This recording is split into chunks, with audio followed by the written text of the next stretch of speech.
This time on Psychic Investigators. In Maryland, a promising young Harvard grad vanishes. This 23-year-old woman had just disappeared. Everyone fears the worst. We have a pillowcase that came from our house, stained in blood. And right away, you know that something bad has happened here. Then a psychic's cryptic visions open the door. The person that I envisioned absolutely hated Laura. To a world of insanity and terror. It is the strangest, most bizarre case that I have ever worked on.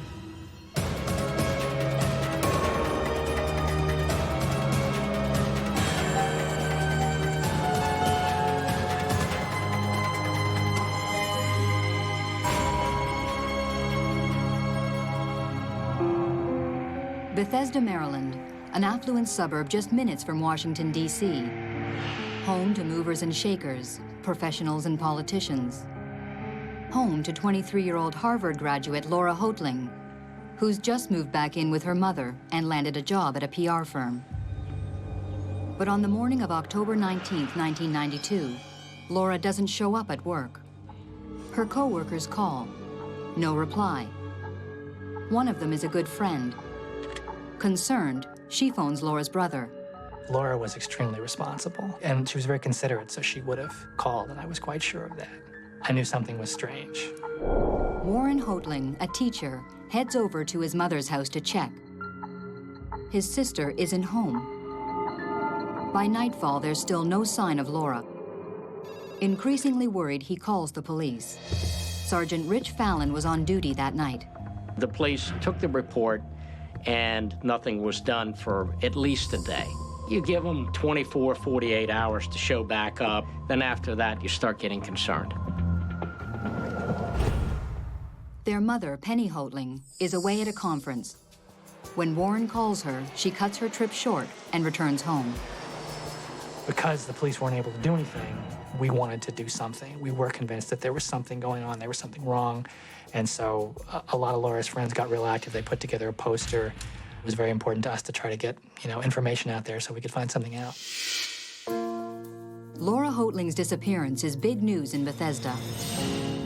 In the upper crust homes, a crime or a missing person is rare, especially in a family like the Hodlings, where you have a daughter who went to Harvard, the mother is a psychotherapist. Crimes like that just don't happen in those kind of families. Adrian Havel writes about the story. Laura was virtually the all-American girl. She had everything going for her. She was very accomplished, a fantastic student. She was 6 feet tall, very long-limbed, and she had a really sweet smile. After 2 days, there's still no word from Laura. The police launch a full-scale investigation, starting at her home. There was nothing suspicious, nothing unusual, nothing disturbed in the house. Didn't appear to be any break-in. The police canvass the neighborhood. Curiously, a neighbor's nanny tells them she saw the tall, slim blonde leaving for work at 8 a.m. She said every day, Laura comes out of the house and waves to the children and her. And this day before, Laura had walked out of the house. She was wearing a trench coat and slacks, and nothing seemed unusual except for the fact that she didn't wave. If Laura left home at 8 that morning, where is she now? It really was baffling because this 23-year-old woman had just disappeared. Harry Gearing handled the press for the Montgomery County Police. You have to keep your mind wide open to any possibility. Did she have a boyfriend? Did she have some reason to run away? Was she running away from something? So you have to ask some difficult questions. It was very, very uncomfortable to not know what was going on. Part of you says, don't make things up. All we know right now is we don't know where she is. That doesn't necessarily mean anything. But I didn't have any kind of explanation, and so that was frightening. Police interview friends and family. They search local fields and woods. Then, 4 days after Laura's disappearance, a discovery that throws the investigation in a whole new direction. Half a mile from Laura's house, cadaver dogs uncover a bloody pillowcase. The blood-stained pillowcase was not just your average kind. This was a high-dollar pillowcase. The normal person wouldn't have this in their house. The police matched the pillowcase to the linens at the Hodling home and send it to forensics. This is still a missing person case, officially, because you still don't have concrete evidence to suggest that there's been a murder. But when you have bloody evidence, it really is very strongly suggesting foul play. That was kind of a confirmation for me that something bad had happened, which I already felt pretty strongly was the case at the time. In fact, I remember it was a point of conflict with the police about what kind of investigation it was, whether it was a missing persons investigation or a homicide investigation. The Bethesda community at first was more puzzled than fearful. But when reports began to show up on television about not only Laura being missing, but police crews finding blood, then they began to get worried. 4 days after she vanished, the blood-drenched pillowcase suggests something terrible has happened to Laura Hodling. But what? A local psychic, famous for locating the missing, claims she can help. This psychic was known to the police because she helped us out in a previous case. I think it was in 1991. We had a police dog go on missing. And with the psychic's help, the officers were able to recover that dog. So when she approached us with information about the Laura Hodling case, I think the officers were willing to listen. The picture I was seeing was of a woman, but her energy was very masculine. The person that I envisioned was very jealous of Laura, very jealous. A week after 23-year-old Laura Hodling vanishes from her Maryland home, police have no idea whether she's alive or dead. A psychic offers to help. Deborah Heinecker claims to read energy from photographs and personal objects to help locate the missing.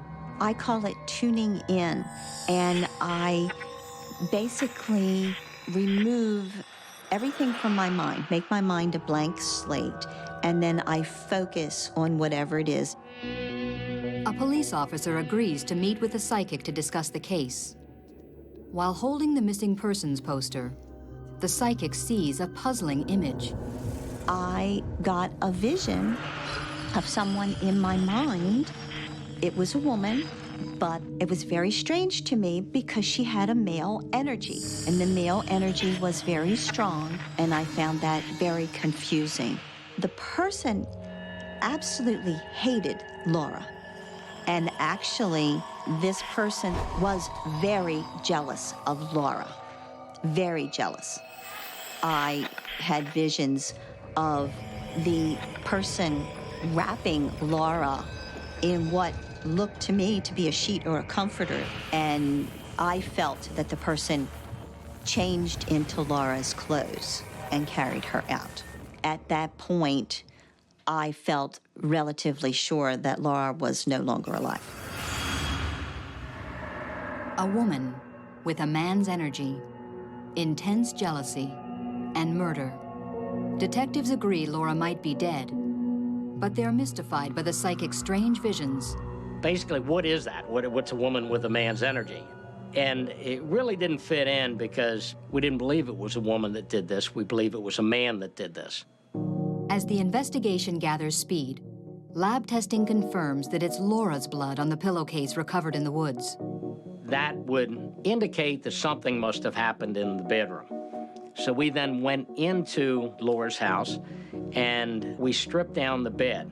And her mother mentioned that these sheets that are on the bed don't belong on this bed. These are for the guest bedroom. And there was no mattress pad. And we examined that mattress and there was no sign of blood. Police opt to use a new chemical to look for blood. Luminol reacts with the hemoglobin in the blood and it becomes luminescent. They sprayed it, turned out the lights, and that mattress glowed. And it was like the 4th of July. All of this blood suddenly appeared, and we couldn't see it because the suspect had cleaned it up. The police are now almost certain that Laura is dead, just as the psychic predicted. What was told to us was that there was blood on the mattress, and there was enough blood that a person could not have survived losing that much blood. So that was a confirmation that she was dead. In all likelihood, Laura did not leave her home alive. The idea that she had come out the next morning and was walking down the street did not match at all. The neighbor's nanny, who said she saw Laura leave at 8 a.m., the morning of her disappearance, was clearly mistaken. But if it wasn't Laura, who was it? You have a prominent young woman murdered in her home, so presumably there's a killer running loose. So there's a tremendous amount of pressure to find out who did it and catch him. The police look again at everyone who might have seen Laura. I talked to the mother, asking her about who hangs around here, who are her friends, and Laura Hodling's mother said, well, we can check with Haddon Clark. Haddon Clark is the family gardener, a homeless man roughing it in the woods outside Bethesda. Laura's mother hired Haddon through a church rehab program and wants the police to leave him alone. She said, he has psychological problems. I'm sure it's not him. He is not a violent person, and I would prefer that you not even think of him as a suspect. Back at the station, Fallon briefs his superiors. The name Haddon Clark has a surprising effect on his captain. And he immediately just said, oh my God. Haddon Clark has a dark and twisted past. He's a paranoid schizophrenic with a string of disturbing arrests, including malicious destruction of property and theft. Worse, he was a suspect in the still unsolved disappearance of a little girl in Silver Spring, Maryland. We brought in and talked to detectives that had interviewed him years before, and they told us, hey, look, you know, this guy is strange. I mean, he is odd, and he's very capable of doing this. With the gardener now their #1 suspect, police start following Haddon Clark. But they can't arrest him. They don't have enough evidence to tie him to Laura's disappearance. There was a point at which the police were suspicious of Haddon, and we were resistant to that, actually. We thought, oh, it could be Haddon. He's harmless. And we caught holy hell over it. Laura Hodling's mother was furious that we were focusing in on him. It's not fair. He's a very gentle person. The minister at the church was furious and said, leave this man alone.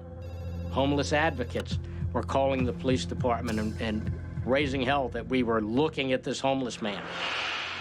But then, more lab testing on the pillowcase reveals something highly incriminating. An impression of Haddon Clark's thumbprint in Laura Hodling's blood. And our lieutenant at that time said, notify patrol throughout the county. We want this guy. Find him.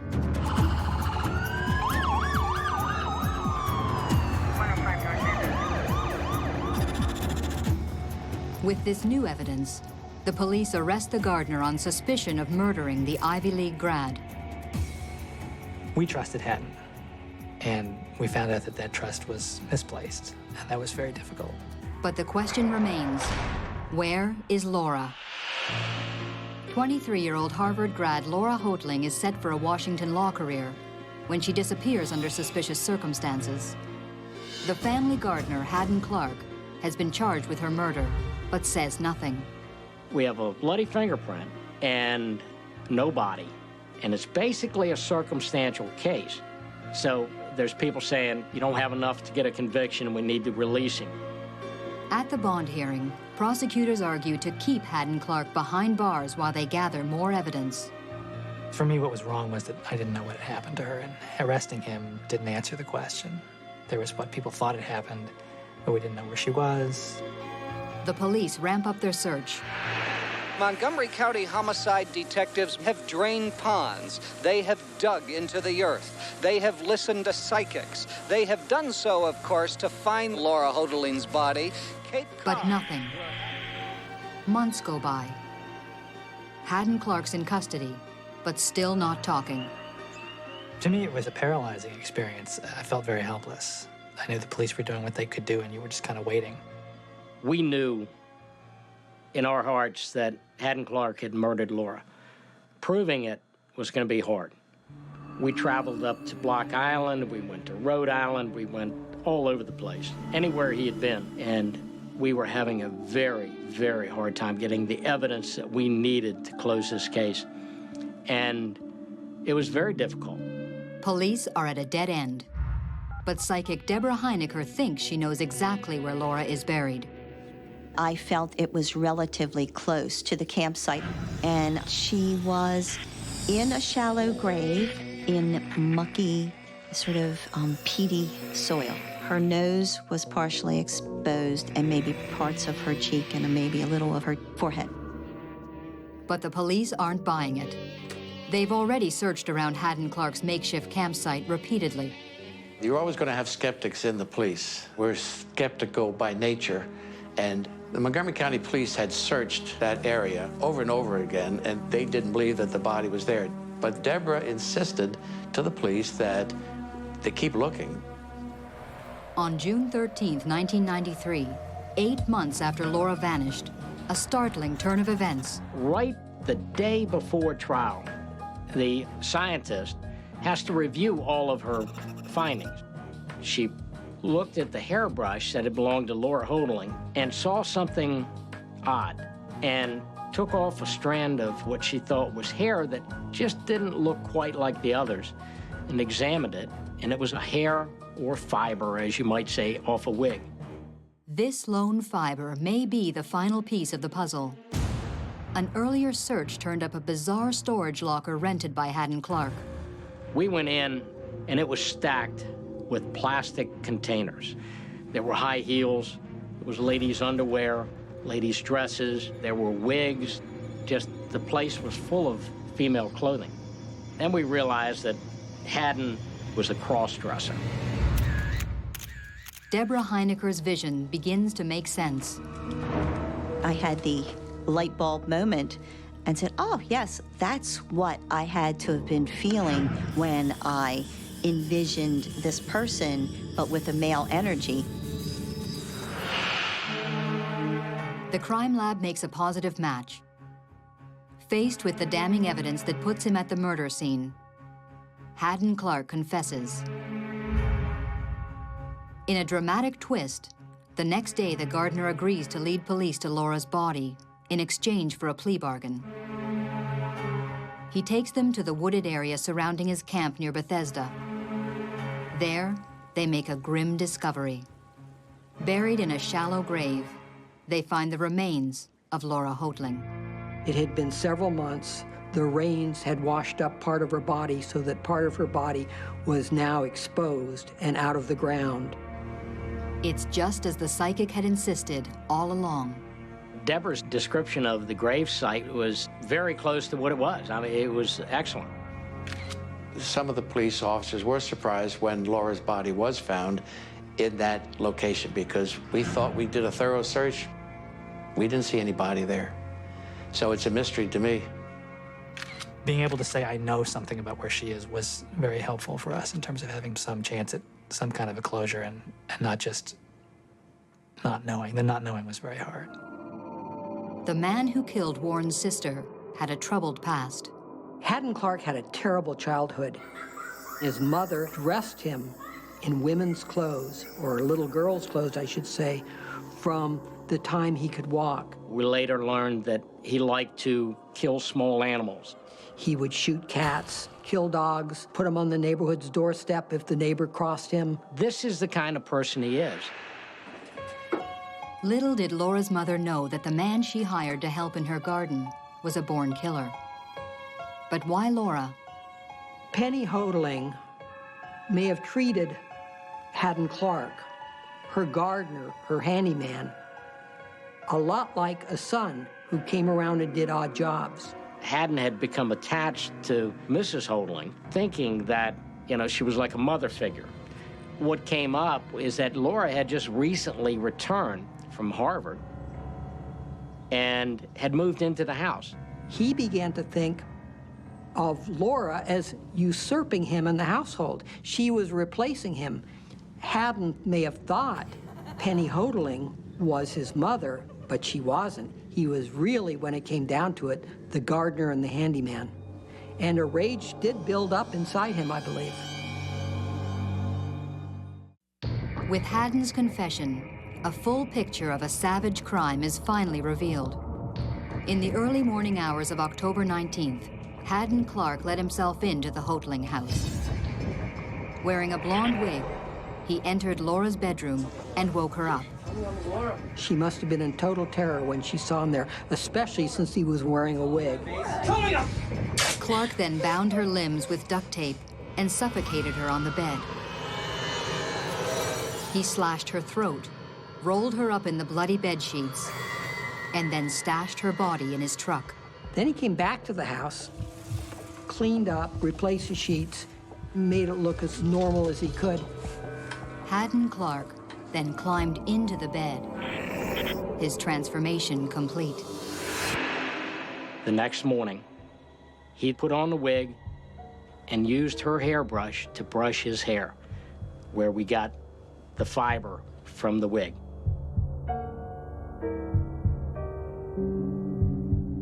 At 8 a.m., he left the house with Laura's briefcase, dressed as a woman and wearing a wig. That's who the neighbor's nanny saw leaving. Later that same night, Haddon Clark buried Laura Hodling across the highway from his campsite. For me, sadness was the predominant emotion at the time, and disbelief. Murder doesn't happen to people that I know, it doesn't happen to people I care about, and life isn't supposed to be this way.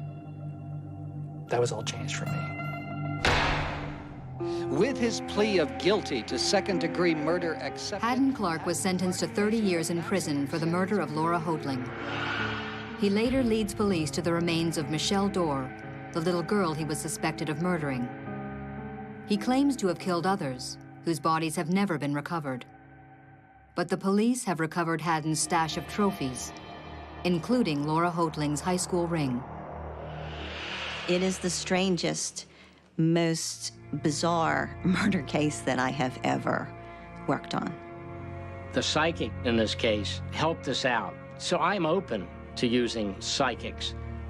If she can help me, I'm very glad to take her help to help me close cases. I don't think I fully appreciated the impact Laura had on other people's lives until she died.